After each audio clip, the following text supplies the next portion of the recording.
सत्यम नरम चैव नरोत्तमं देवीं सरस्वतीं व्यासं ततो जन्मदिरये मृतं स्वकथा कृष्ण पुण्य श्रवण कीर्तन हृदयन्तस्तो हि भद्राणि विदन्ति श्रोत्सताम् नष्ट प्रायशो भद्रेषु नित्यं भागवत सेवया भागवतीत्यं श्लोके भक्तिर्भवति नैष्टिकी. We are reading from Srimad Bhagavatam, 4th canto, 26th chapter, verse number 13 and 14. Verse number 13. तृप्तो हि दृष्टः सद्द्रष्टश्च कन्दर्प आकृष्टमानसः न व्यचष्ट वरारोहं गृहिणीं गृहमेधिनीम्. Translation and purport by Srila Prabhupada. Srila Prabhupada ki jai. After taking his dinner and having his thirst and hunger satisfied, King Puranjana felt some joy within his heart. Instead of being elevated to a higher consciousness, he become he became captivated by Cupid and was moved by a desire to find his wife, who kept him satisfied in his household life. Purport. This verse is very significant for those desiring to elevate themselves to a higher level of Krishna consciousness. When a person is initiated by a spiritual master, he changes his habits and does not eat undesirable eatable or engage in the eating of meat, drinking of liquor, illicit sex, or gambling. Sattvic ahar, food stuff in the mode of goodness, are described in the Shastras as a wheat, rice, vegetables, fruit, milk, sugar, and milk product.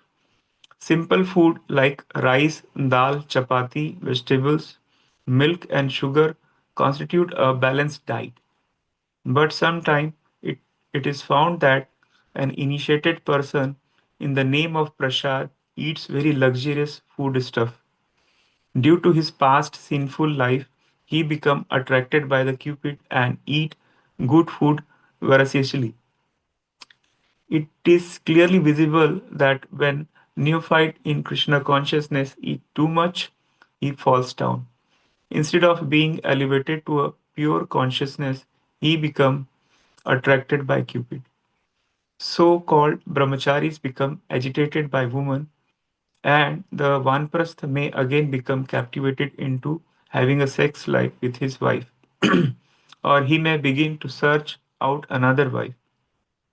Due to some sentiment, he may give up his own wife and come into the association of the devotees and a spiritual master, but due to his past sinful life, he cannot stay. Instead of being elevated to Krishna consciousness, he falls down, being attracted by Cupid and takes to the another wives for the sex enjoyment. The fall of the neophyte devotee from the path of Krishna consciousness down to the material life is described in the Srimad Bhagavatam 1.5.17 by Narad Muni. Tvakta sarva dharmamam charnam bhujam harer भजन आपकत्वो अथ पठेत तथो यदि यत्र क्व वा भद्रम आबुध अमुष्य किम को वार्थ आप्तो भजताम सर्वधर्म धर्मतः. This indicates that although a neophyte devotee may fall down from the path of Krishna consciousness due to his immaturity, his service to Krishna never goes in vain. However, a person who remain steadfast in the his family duty or so-called social or family obligation, but does not take to the Krishna consciousness receives no profit. One who comes to the Krishna consciousness must be very cautious and refrain from the prohibited activities as defined by the Rup Goswami in Updeshamrit. Atyahar prayashascha prajalpo niyamagraha jansanga challolyam cha shadbir bhakti vinashyati. Neophyte devotee should neither eat too much nor collect more money than necessary. Eating too much or collecting too much is called atyahar. For such atyahar, one must endeavor very much. This is called prayas. Superficially, one may show himself be very much faithful to the rules and regulation, but at the same time not be fixed in the regulative principle. This is called niyamagraha. By mixing the undesirable person or jansangha, one becomes tainted with the lust and greed and falls down from the path of devotional service. Verse number 14. Antahpura striyo aprachat vimana iva ved vedishata apiva kushalam rama serishwaranam yathapura. Translation. At that time, King Puranjana was little anxious, and he inquired from the household woman, "My dear beautiful woman, are you and your mistress all very happy like before or not?" In this verse, the word Vedishat indicates that King Prachi Nabhi. When a man becomes refreshed by association with the devotees and awakes to the Krishna consciousness, he consults the activities of his mind, namely thinking, feeling, and willing, and decides whether he should return to his material activities or stay steady in the spiritual consciousness. The word kushalam refers to that which is auspicious. One can make his home perfectly auspicious when he engaged in the devotional service to the Lord Vishnu. When one is engaged in the activity other than Vishnu Bhakti, or in other words, when one is engaged in the material activities, he is always filled with anxieties. A sane man should consult his mind, its thinking, feeling, and willing process, and decide how this process should be utilized. If one always think of Krishna, feels how to serve him, and wills to execute the order of Krishna, it should be known that he has taken good instruction from his intelligence, which is called the mother. Although the king was refreshed, he nonetheless inquired about his wife. Thus, he was consulting, thinking, and willing how he could return to his steady good consciousness. The mind may suggest that Vishaya Bhoga or sense enjoyment, one can become happy, but one becomes advanced in Krishna consciousness. It does not derive happiness from the material activities. As explained in Bhagavad Gita 2.59, Vishaya Vinarvante Niraharasya Dehina Rasvarjam Rasopiyasya Param Drashtava Nivartate. The embodied soul may be restricted from the sense enjoyment, though the test for the sense objects remains. But seizing such engagement by experiencing a higher test is fixed in consciousness. One cannot be unattached to this sense object unless he finds the better engagement in devotional service. Param drashtva nivartate. One can cease from material activities only when actually one engage in the devotional service. तस्मै श्री गुरु वांछाकल्पतरुभ्यश्च कृपासिन्धुभ्यो पतितानां पावनेभ्यो वैष्णवेभ्यो जय श्री कृष्ण चैतन्य प्रभु नित्यानंद श्री अद्वैत गदाधर शिवसादि गौर भक्तवृंद हरे Krishna Krishna Krishna Hare Hare Hare Ram Ram Ram Hare Hare. Thank you all for giving me this opportunity to take note from I took these notes from David Prabhu's lecture and share with you. Please forgive me if I, by mistake, if I did my own interpretation here. So here, the story of this King Puranjana is basically a soul's journey in this material world. So where, this is not a story, a simple story or tale. It's just lesson for all of us. So here, King Puranjana is representing the soul, mm, the city with the nine gates in our human body. The body, these gates are like eyes, ears, nose, mouth, and other opening through which basically we experience this world. So in this story, King Puranjan goes for hunting and comes home tired. Then what he does, he eat a lot, and enjoy with his wife. So basically, this shows the soul after chasing the material thing return to the bodily pleasure, but forget the spiritual life. He worked hard entire day, come and try to seek the bodily pleasure and forget about the spiritual life.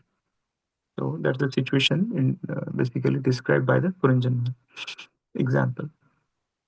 Uh, if you closely monitor here that our soul basically it is compared in Bhagavad Gita one of the shloka just like a air carries the smell, the soul carries its desire from one body to another. If you have so many desire, definitely those desire will go to the next body, and Krishna will arrange to satisfy those desire in some other body, not necessarily the human body. So here Prabhuji was mentioning like even if we do some spiritual practice, we can get pulled back by the desires. Srila Prabhupada used to say that even prasadam, if we eat with greed, uh, eating too much prasadam even can become a problem. Here in the verse, Purport Prabhupada mentioned Rup Goswami's verse. So Rup Goswami also warns us that not eat too much or collect too many things.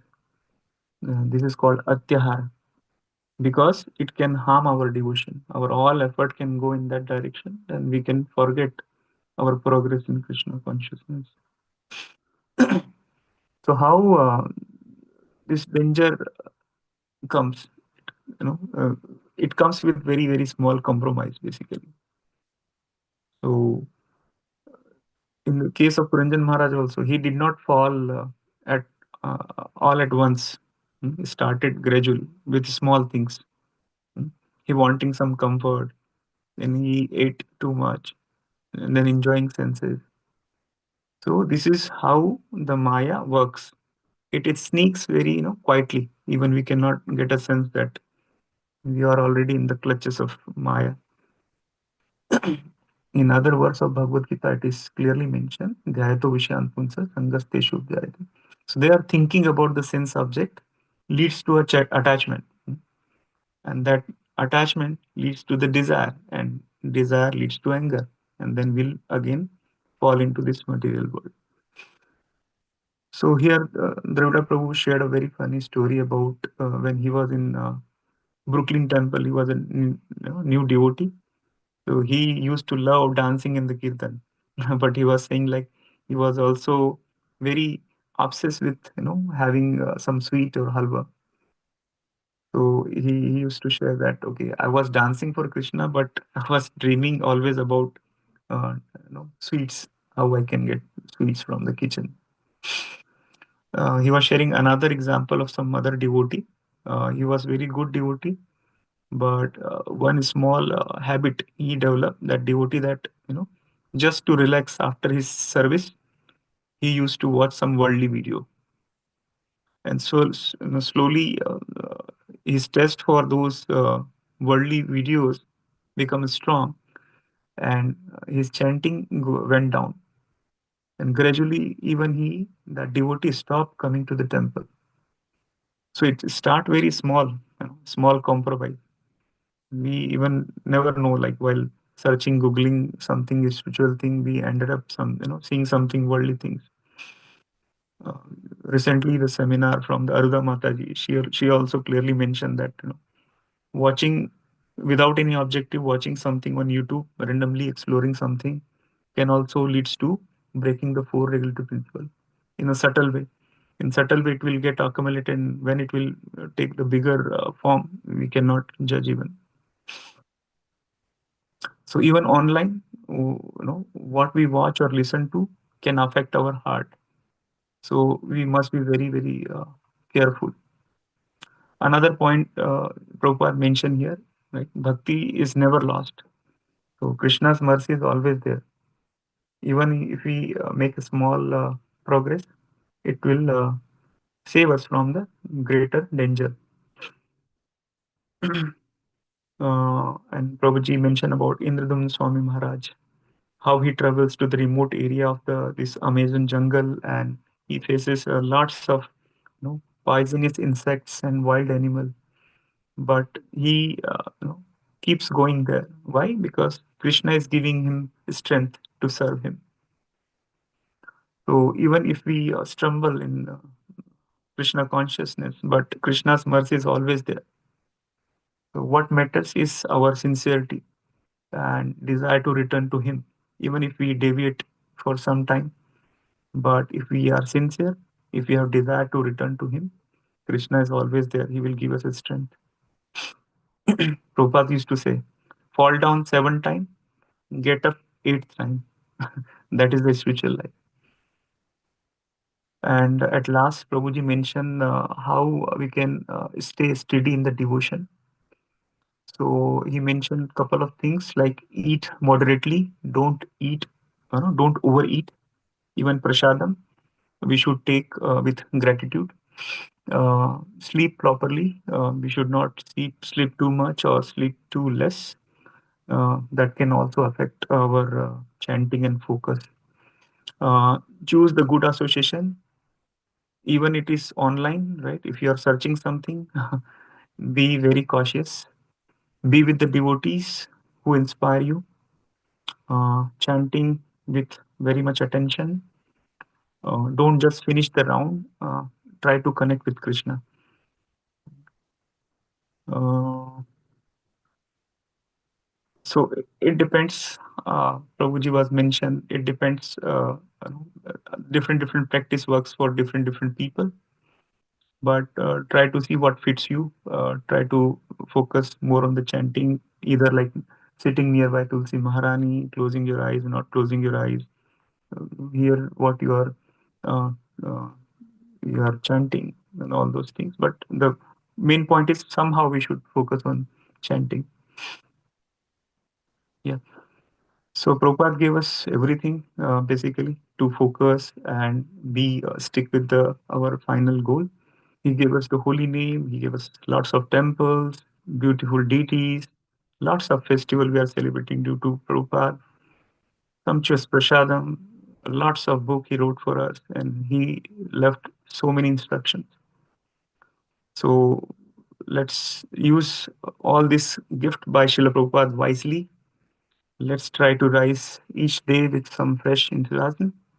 Let's chant with heart, serve with joy, and love Krishna and love what Krishna gave us. Thank you so much.